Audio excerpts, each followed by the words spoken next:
So we've already sized your prong for you if you've done a board and train with us.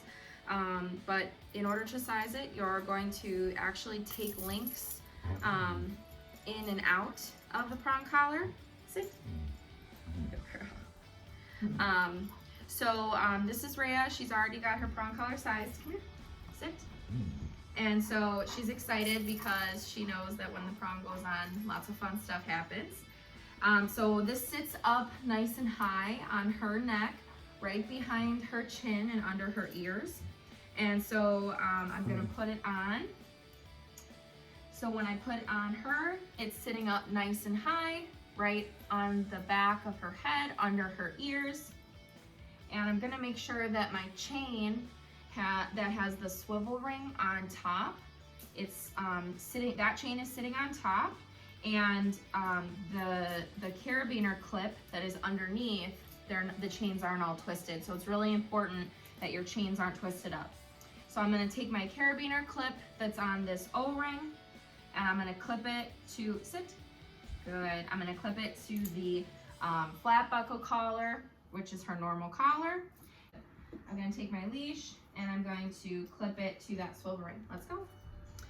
And so now we've got our prong on. Come here. Sit.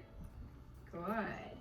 We've got our prong on and we're attached to that flat buckle collar just in case, for some reason, if we're in a rush, we put the prong on incorrectly, we don't lose our dog here. So if we were putting the e-collar on with her, we would put that sandwiched right in between the prong collar and the flat buckle collar, okay? Girl. So with the prong, it's all about pressure and release, okay? So this is the language that we're trying to teach our dog. So when the pressure goes on, I'm actually communicating with them what I want them to do. The prong is directional in that if I pull back gently on the prong, she's going to naturally pull her body in the direction that I'm pulling.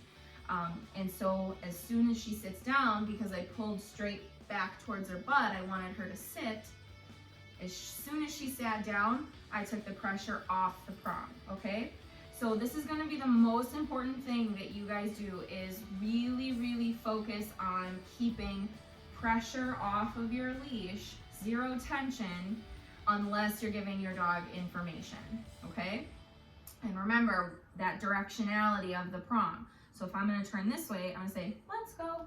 Good girl. Sit. And pressure comes off. Good job. Very good girl. We can do the same thing with the down command. So with the down, I like to just spin the collar a little bit. Sit. Good. And I'm gonna put my foot on the leash, and I'm gonna gently put light tension down on the leash. And so now that we've spun that prong collar, the pressure is actually pulling down, so the release happens when her body goes to the ground. So there's two main ways that we can utilize the prong in terms of pressure. So a lot of what we do is just light, constant pressure going on and off. We do this mostly when we're teaching something new or giving guidance in terms of directing our dog where we want them to go. So I'm gonna be doing this with sit, down, teaching the heel command, teaching the place command, all those things. I really want to be just giving light guidance with that. The other type of pressure that we use with a prong is a pop. So we use that if we need to give our dog more of a correction.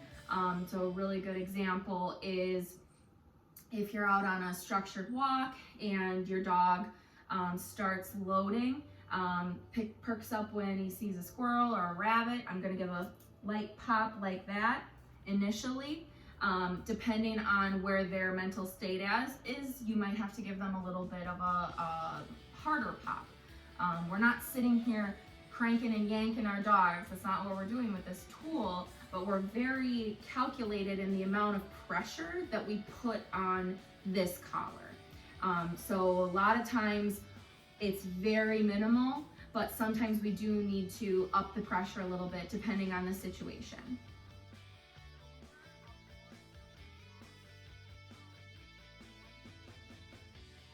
Our position with our dog is where it's supposed to be. So the dog should not be, its head should not go past my knees, and there should be zero tension on the leash. You can kind of imagine that there's a little box here, like a little batter's box, and your dog, that's their goal, is to stay in the boundaries of the box. And when they go out of that boundary, you need to give them guidance with your leash, okay? So we do that using a lot of light, constant pressure. But if your dog gets fixated on something or too distracted on something else, we're going to be giving little pops like that, okay? So when I'm walking, let's go. I'm always going to say, let's go. And she's going to be staying positioned behind my knees, and I don't want her coming out ahead of me at all. I want her in this position because it helps put her in follow mode. And this is really important, especially if you have a reactive dog.